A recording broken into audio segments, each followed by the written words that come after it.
Hi guys, it's Tom here, and before I start this commentary I just want to quickly let you know about this new program that's premiering on 20th of September on Fox called New Girl. You can check the trailer by clicking the annotation on screen right now, and also you can watch the first pilot episode for free on iTunes by clicking the link in the description. The main character, Jesse, is played by Zoe Deschanel, and they call her Adorkable because she's an adorable dork, and I think that's quite funny. And I also thought it'd be funny if you let me know if you know anyone that's adorkable, and if there's any other famous women that you maybe think are adorkable. But onto the main part of the video, and as you can probably see from the kind of pictures on screen today, we're going to be looking at the Modern Warfare 3 perks, and this is just going to be an analysis of tier 1. I'm going to go through each tier because there's quite a lot to say on each of the tiers, and I think that tier 1 is going to play quite a role, probably not as much as tier 2 as you'll see in a later video, but tier 1 has some really big things that I'm going to talk about. So in case you don't know what the kind of perks are, I've had them on screen for a while. I'll just go through them each in turn as well. First one is going to be Extreme Conditioning, and this is the name that it had back in COD 4 all those years ago. It's been changed to Marathon in the kind of past games, and it's changed from the one that we've seen at Marathon in Black Ops, because as you probably know, Black Ops Marathon has unlimited sprint for the pro version and sprint longer distances as the normal version, and the normal version is the same one. The sprint longer distances is still the same, but the pro version is actually going to be climb obstacles faster, and this was the same as it was in Modern Warfare 2. And I just think that climbing over objects really makes you quite fast, because you probably don't realise how many objects you actually climb over in Call of Duty. So I do like that. I'm really not sure about the kind of like no unlimited sprint, because I do love it in Black Ops. You can get from one side of the map to the other so quickly with that unlimited sprint, but at the same time it takes so long to get your sights up after sprinting up that sometimes I think it may actually get me killed. So I think that sprint longer distances is pretty good. I'm probably going to have this on a Russian class, probably with an SMG, have Extreme Conditioning on. So that's the first one. The second one is Sleight of Hand, and this is a pretty famous perk.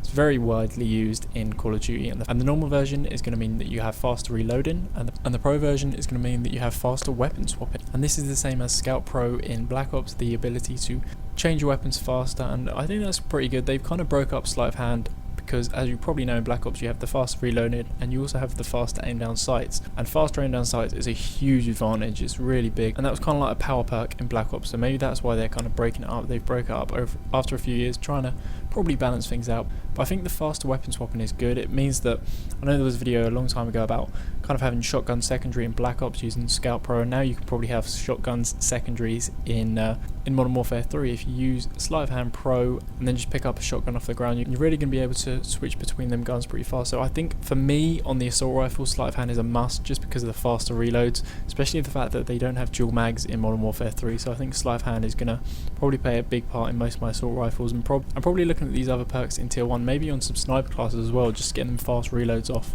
Next perk we have is Scavenger. This is actually not unlocked until level 39, so almost halfway through the prestige. If you don't know, there are actually 80 levels per prestige, so Scavenger is level 39, halfway through. It's not 100% confirmed what they are, because at COD XP all the levels were stuck at 30, so you didn't know what this actually was. But if it's anything like the kind of previous games, it's going to resupply ammo with the normal version. Then the pro version is probably going to resupply equipment and grant you max ammo from the spawn, and it has been confirmed by Robert Bolin that Scavenger will go back to replenishing claymores, so that's something to watch out for. So maybe Scavenger is going to play a bigger part in Modern Warfare 3 than it may have in Black Ops. The next perk we have here is Blind Eye, and this is kind of like how they've broken up Ghost. They've broken up Ghost into kind of like the high kill streaks and the low kill streaks kind of thing. Like Ghost, you can obviously hide from UAV in Black Ops, and you can also hide from all the kill streaks. But this half is actually going to be the undetectable by air support and sentries, and the pro version is that launchers lock on faster, extra damage to air support and sentries. So I think this is kind of like, everyone's like, yeah, it's Ghost. It's a little bit of a no-go area using Ghost. So not too sure how that's going to be accepted maybe by the community, maybe on YouTube as well, but I do think that this is actually going to play a huge part of the game, because I'm definitely going to have it on an anti-air support class. You know, them games where you're struggling against the opponent, you just want something that's going to take down the air support quickly, and I think the pro version, launchers lock on faster, is really huge, so that's going to play a big role. And also the fact that, I'm not sure if many of you guys have noticed yet, that if you take out air support, take out sentry guns, stuff like that, you're actually going to get a point towards your kill streak. So that in itself, if you have a kind of launcher that's going to come with 2 missiles, you're going to be able to run this and then maybe take out a couple of UAVs and then have 2 points nearly on your way to your own UAV. So I think that's going to play a role. I know they've kind of broken it up to try and get Ghost out of the way, but I still think it's going to play a part. Maybe people won't be running this from the start, because I think Sleight of Hand is a really powerful perk. I think Sleight of Hand is going to be the kind of dominant perk in this tier, but I do think that there is actually going to be a place for Blind Eye, and it's probably going to be on my anti-air sport classes. So the final perk we have in this tier is Recon, and this is a brand new perk, and it's kind of strange. I'm not really sure how it's going to play out. It seems like a very kind of team kind of perk if everyone was running this, and basically the normal version is that explosive damage is going to show your target on a minimap. So if you cook a grenade, throw it down towards the spawn or something like that, and then anyone that gets kind of damaged by it, they're going to probably pop up as they would as if a UAV was over there.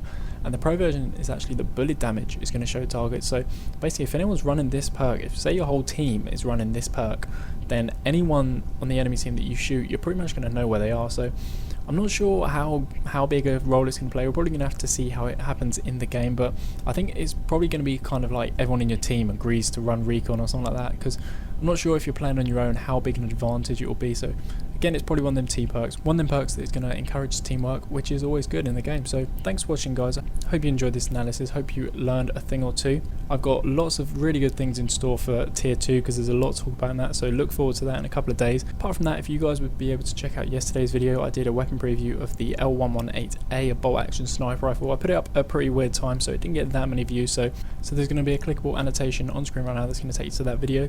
So I want to thank you guys for watching, and watch out with another video very soon. You have always wanted